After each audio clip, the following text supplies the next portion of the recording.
मोहतरम हाज़िरीन, काबिल क़दर स्पीकर व मशाइख़ और ज़मात इस्लाम क़दरमंद वरों, स्तासु दरवाज़े कुरान अज़ीम व शान लोगों ने हिस्सा तिलावत का अल्लाह ताला का तौफीक वारो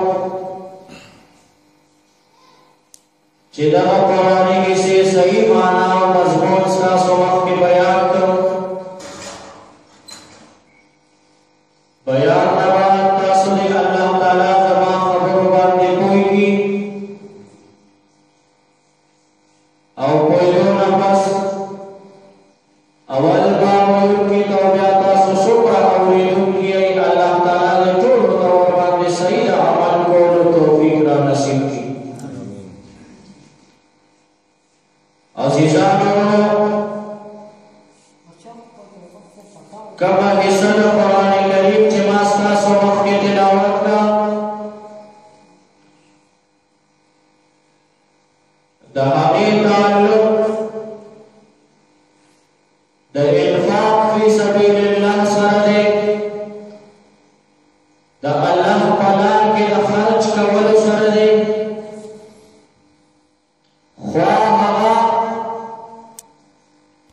फर्जी भी या नफली सदका भी चूंकि नतीरो जो सरोग जुमारा से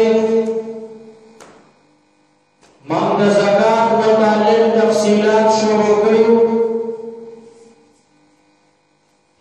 ज़कात दान इस्लाम को बुनियादी अरकानों की दायरे अहम और बुनियादी रुकन थे फर्ज बताइए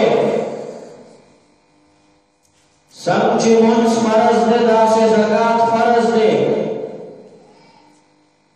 और कम खलक चिद्वी ता अल्लाह ताला वस और तौफीक वर करे भी मालदार भी साहिब निसाब भी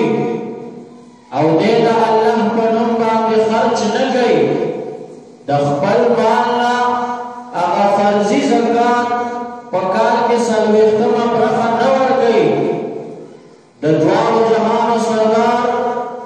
आकाए नामदार इमाम अल-अंबिया अहमद मुज्तबा जनाब मोहम्मद मुस्तफा सल्लल्लाहु अलैहि व आलिहि वसल्लम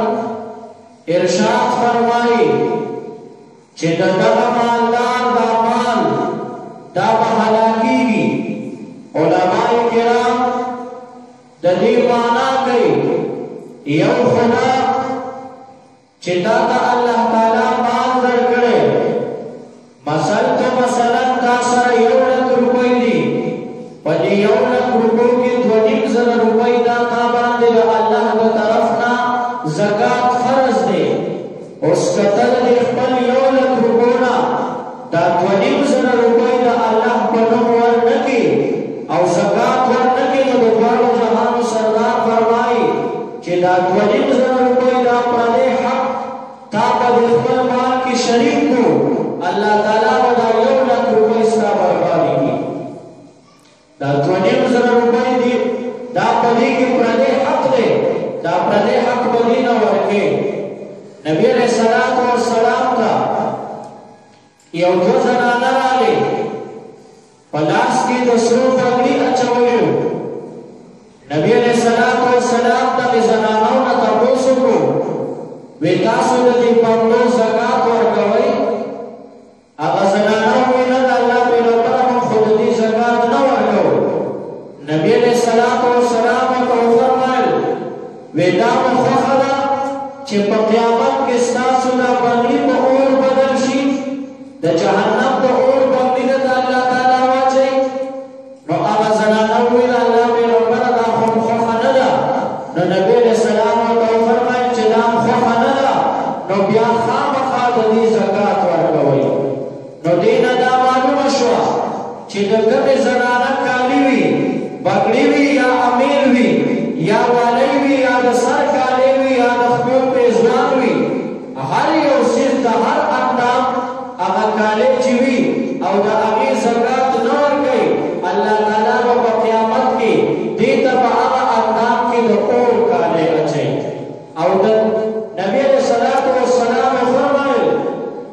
یو زنانه دې دا نه وایي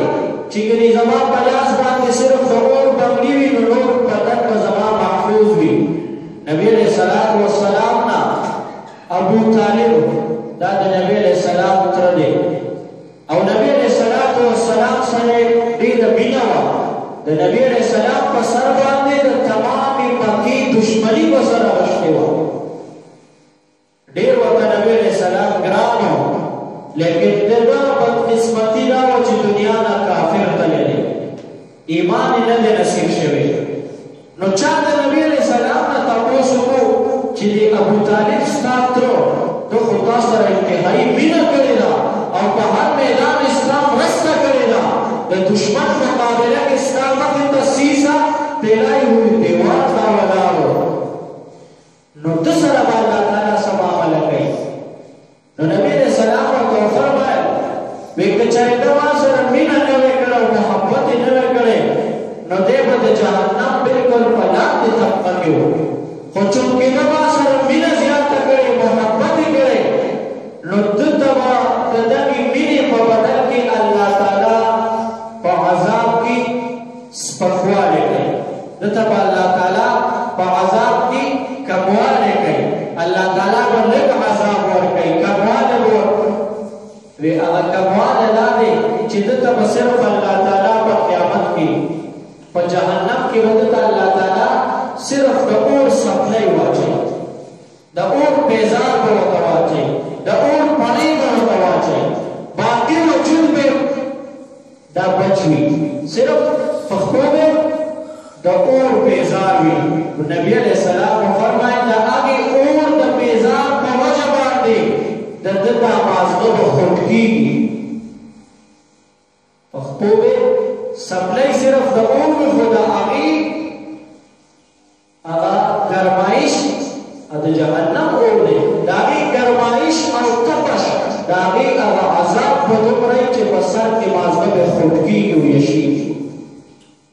نو نبی علیہ السلام وفرمایل یو زنانه دې دا نه وایي چې زه بنګړي مې دي او د دې زکات نه ورکوم نو زه چلو صرف په لاس به مې د اور بنګړي نور وجود به مې محفوظ وي، هر اندام امیر مې دی د دې امیر چې زکات نه ورکوم نو په سینه به مې صرف د اور امیر وي باقي وجود نه، هر اندام په یو اندام چې تا ته د جهنم والا کالې واچول کېږي د هغې اثر د هغې تپش او ګرمایش به دومره چې ستا تمام وجود به خوټ کېږي.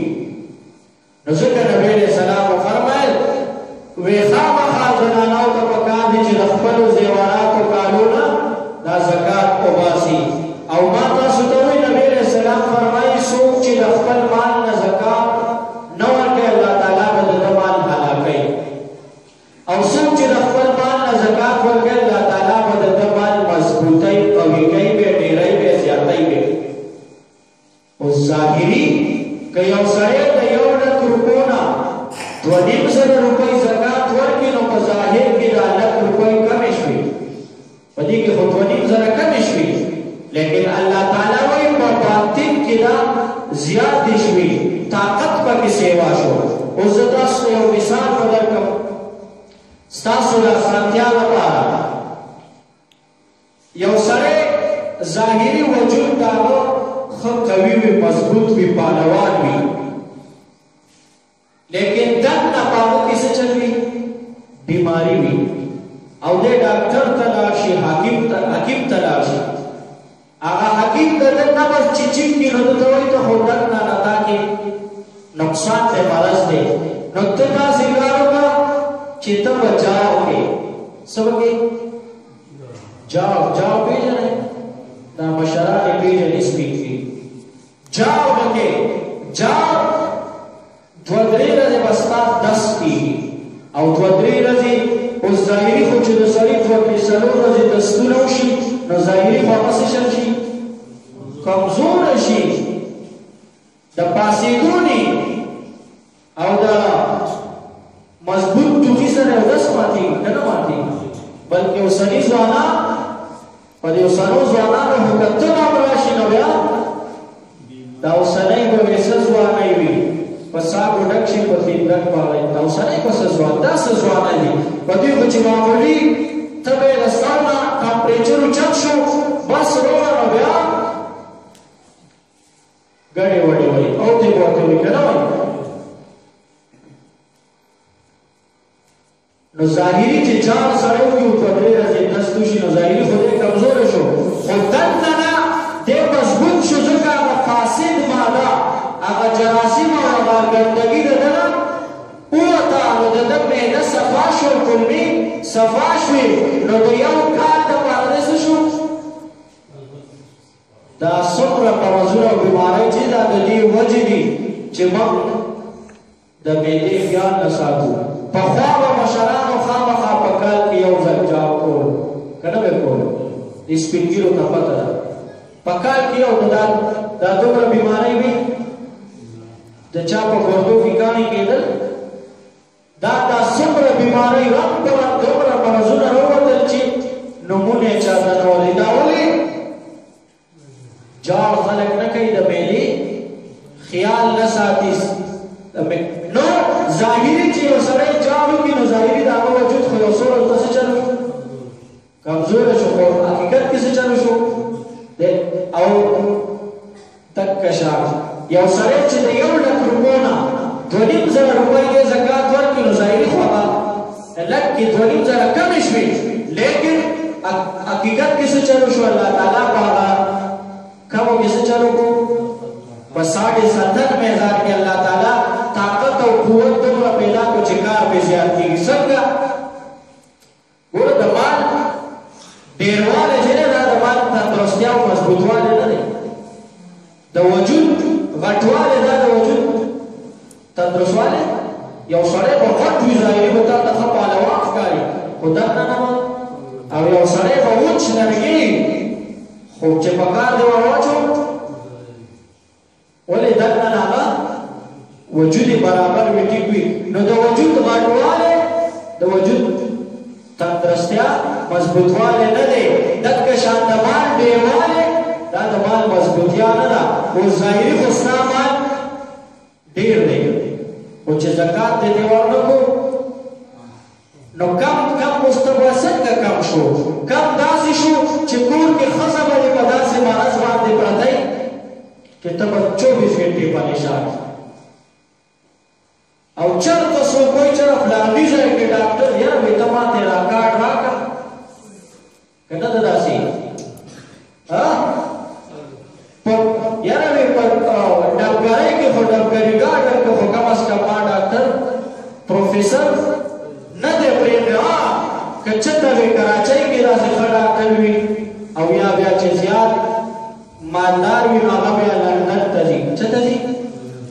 لندن ته ځي اوس ظاهري خو مال ډېر دی خو دی په داسې غم او په داسې ټینشن اورېدلی په کور کې ښځه بیماره پرته یا مقدمه باندې واورېدو برنامه خبر نه دی او په څه واورېدو په مقدمه واورېدو نو ظاهري خو مال ډېر دی خو پریشاني دته دومره ده چې مقدمه درته په نن وخت کې تاڼه تحصیل راپېښ شو او وکیل سره دې واسطه راله الله دې امان راکړي نو ظاهري خو تا سره پیسه ډېره ده خو چې تاریخ ته ځي نو وکیل څه وایي هغه شته وي ختمې شوي ته لږ څه چل وکړه ته وي لږ په ډډه واوړه نو ښه په مینه او په خوشحالۍ بیا هم کاپي جیب کې چولې وکیل ته یا د 10 په ځای 15 والا خو څه چل وکړه کار وکړه او که نه چې ته غریب فقیر او مسکین یا د جماعت استاد وایي چې هلکه ته څنګه چل دی لږ په ډډه اوړې که نه نو دومره چې او دومره فریاد او دومره ژړا چې استاد وایي چې خدای درته دا کمیس مې خاص کړ او تش پرتوب کې کور ته لږ دا خو زمانه زیات مجبوره دي که نه ده داسې نو د مال ډېروالی د مال تندرستیا نه ده اوس ظاهري چې د لږو نه تا 2,500 ورکړي نو ظاهري خو کمې پاتې شوې خو ښځه به دې بیماره وي ورته په کټ کې مقدمه به دې نه وي د بچو ټینشن به درته نه وي نو تا ته هغه لګي ډېرې دې ژوند به دې د خوشحالۍ وي که نه زکات دې دې ورنکړو نو ظاهري خو ډېرې دي مثال یې تاسو ته ما د څه شي درکړو د جاب چې ظاهري که د یو سړي وجود تندرست وي غټ وي مضبوط وي پهلوان وي دا د وجود تندرستیا نه ده چې دلته د هغه ګردې ختمې وي زموږ کلي کې یو داسې پهلوان سړی و چې زمانه غټه د هغه یو یخمه وه داسې مضبوط و په دې دروازه به نه شو راتلی هغه بیمار و نو یو ډېر مشر زوړ باچا صاحب و هغه ته لاړو هغه به په 2 منټه کې د سړي نه بس معلوم و نو هغه ته بوتلو نو د ګاډي نه هم نه شو راکوزېدی بس هغه راغی باچا صاحب او په ګاډي کې ورته نه به چیک کو چې څنګه یې نه به زه ورته نو هو دی ډېر زیات کمزوری څه شی دی هغه د موټر په سیټ کې نه راتلو ظاهري خو دومره او باچا عقیب صاحب سوي دی به انتهایي کمزوری نو د وجود غټوالی د وجود دکه شان د مال ډېروالی اوس تا په کمزور تا اوس په 10 لکه روپۍ باندې باغ خرڅ کړو اوس په دې 10 لکه کې ته صحیح طریقې سره اوشر وباسې نو پوره 50,000 روپۍ دې کې اوشر دی اوس که کوم استاد تا ته صحیح مسله وکړه چې په دې 10 کې 50,000 اوشر ورکړي موږ دا استاد جو ځان ته چلو هلکه تا کله استاد ته ورکړي خدای دې خوار تا ورکړي کله دې استاد ته استاد سره ته مسله وکړه چې په 10 لکو کې 50,000 څه شی دی اوس ظاهري خو ته وایه چې یاره 10 لکو نه 50,000 لرې کړه خو دا خو 9.5 پاتې شو څو پاتې شو 9.5 پاتې شو دې کې خو څه چلو شو 50,000 روپۍ پکې کمې شوې او حقیقت کې دا څه شوې دا ډېره شوې او خدای په بوټو خدای مرض نه راولي په بوټو دې خدای مرض نه راولي بل بیماري تاړه او تحصیل اسپتال نه به محفوظې په دې 9.5 لکه کې ورته خدای دا ډېروالی راولي او که نه ته وایې دې نه به 50,000 روپۍ دا ما چې پکې 40 شپېتې وبخور کړه او ما خواري کړې ده استادان بس دی خو سره خبر نه دي بس سپین یې اچولي او بس تیار ګرځي نو دی وایي په 10 لکو کې 50,000 روپۍ څه چل وکړه زه استاد ته وایي راشه ورځ به بخور وکړه ته یو ورځ ګوډ وکړه نو بیا به ته ویې ورکړې ډېر پکې وایي صفا واضحه هلکه دا استاد نه وایي دا څوک وایي دا خدای وایي تا خو پکې وبخور کړی او په دې ځمکه کې دا رازرغون کړی چا دی الله او که الله پاک په مرض راوستو دې بچ کولی شي الله پاک چې ګلۍ شروع کړي ته ودرولی شي بیا په بوټي کې به دانه پاتې شي دانه نه چې ماړه به پکې پاتې نه شي الله پاک چې زور طوفان راولي او دا ټول مشرانو به په کال کې یو ځل جاړ کولو نو دومره مرضونه نو ډاکټر سره هر هفته پیشي نه وه او مشرانو به صحیح طریقې سره اوشر ورکولو د وجود دا تندرستیا وه چې دومره مرضونه نه و نه دومره ډاکټران او نه دومره اسپتالونه او د مالې دا تندرستیا وه چې په جیرف کې به صرف او صرف من غنم کېدل په یو جیرف ځمکه کې به من غنم کېدل په منو کې برکت و نن په جیرف کې 20 منه کېږي په 20 منو کې نو د وجود به جار کولو نو وجود ډاکټرانو سره او په مال کې به اوشر صحیح طریقې سره په 3 من کې به ګرولو ورکولو به نو په ایمان باندې ورځو کې بارانونه و د مشرانو وخت کې د لو ورځو کې باران چته و د لو په ورځو کې خو به هغوی په هفتو په درمنونو کې پراته و تریشر خو نه و که نه به پراته وه په هفتو به په درمن کې پراته و نه باران او نه سینهی وه هېڅ هم نه و مزېداره هوا به لګېده و هغوی به ورته خپل هغه څه شی به ورته وي هغه طریقه به یې کوله هغه واڼې وه که څه شی به یې اړول او غنم به و په دې ورځو کې بارانونه دا سپین ګیري خو زه دروغ خو نه وکړم زه خو د کتاب خبره کوم د سپین ګیرو خو د سترګو د لیدو خبره دې ورځو کې باران ولې زمیدار د سړي زامن اوس چې زمیدار د سړي زامن دي بالکل اوشر قسم د اوشر تباني ګوري دا خلک قسم دی چې باني ورته ګوري الا ماشاء الله چا چې اوس دا باغونه خرڅ کړه او سنبالې کړل الا ماشاء الله په سلو کې 95% خلک اوشر پیژني نه او دا 5% چې ورکوي دی څنګه ورکوي دی داسې ورکوي چې د خپل نور مال زکات په روژه کې ورکوي نو دا به ورسره یوځای کړي نو د مال زکات څلوېښتمه ده او عشر دې څه دی شلمه ده نو دې کې هم دا 3 13 وکړي نو زکات دپاره کوبکو مه او باغې مه لټوئ خدای ته دوکه مه ورکوئ خدای ته دوکه ورکولی شي څوک تاسو ورکوئ نو خدای ته دوکه مه ورکوه که چېرې دا قرآن دی نازله قرآن وایي د زمیندار د سړي زوی شو او په صحیح طریقه د عشر ایستل شروع کړ قرآن وایي د ورځې به باران نه کېږي چې د ده کار کریاب نشي کار یې ورځې خطا نشي باران به د شپې کېږي او په ټیم به کېږي او الله تعالی وایي باران چې کېږي نه به پکې ګرځي او نه به پکې پړکي چې خوب کې دې خلل را نشي ټول ورځ دې مزدور په پټي کې کار کړی ګوډ دې کړی او بخار دې کړی څه دې کړي چې ستا په خوب کې خدای وایي ګلس ګلس به پکې دي پړک پړک به پکې دي پوس نرم باران به کېږي او سهار چې ته راپاڅې نو ښه مزېدار ور به راختلی خپل کار ته دا قرآن دی ښه خو هله خدای وایي که زمیندار ګوره د بارانونو اکثر تعلق چا سره دی دا د زمیندار سره دی ښه چې زمیندار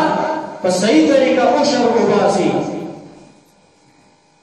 بې موسمه باران به اوس چې کله د باران ضرورت یې موږ وکړو نو دا خوله مو دې ځای ته راشي دا وختي مو دې غوږونو ته راشي خدایه نو خدای ګله روي وارې که نه که نه وو نو کېږي نه کېږي او چې کله د غله پخه شي او د سنبالولو ورځې شي او د باران ضرورت نه نو بیا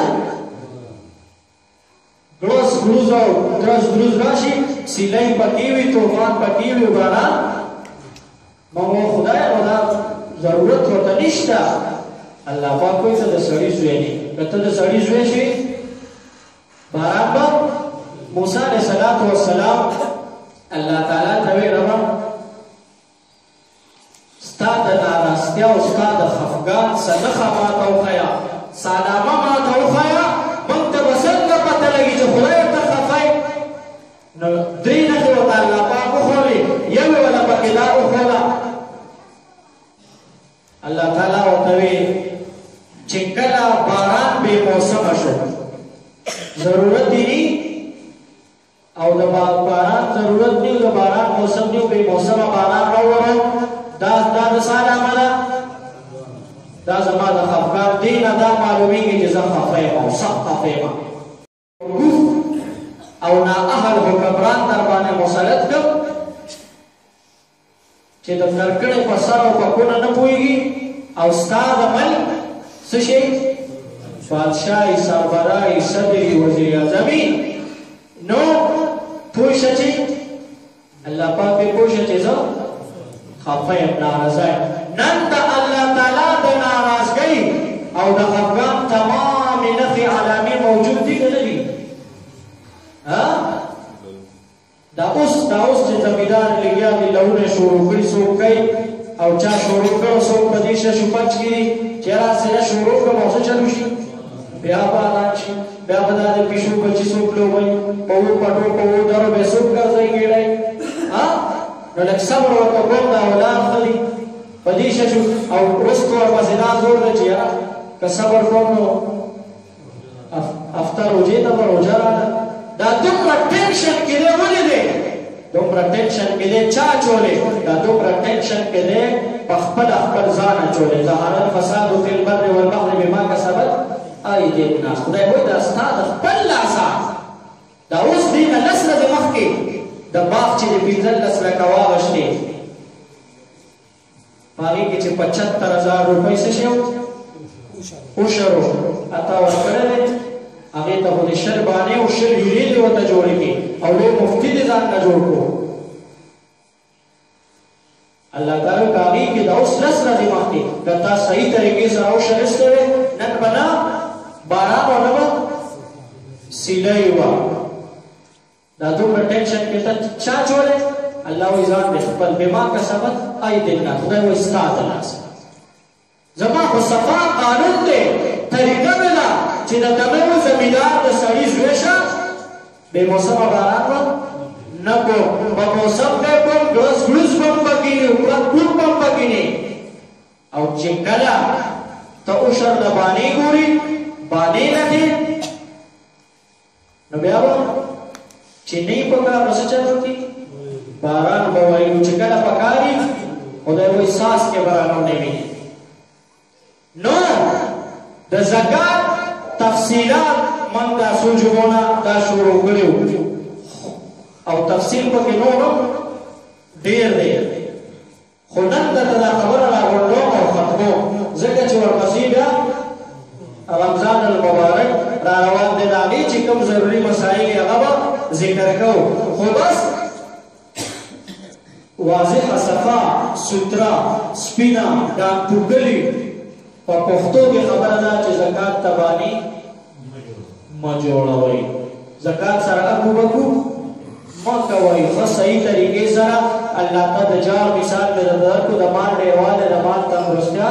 نه ده مقدمونه به دې خدای وساتي مرضونو نه به دې وساتي تاړو نه به دې وساتي تحصیلونو نه به دې وساتي هر قسم پریشانۍ نه به دې خدای وساتي نو هغه 2.5 کم لک به دې ډېر کار وکړي او که نه وي الله تعالی به دومره سوړي به ورته پیدا شي ټولې به په خدمت کې شي او بیا به څه شي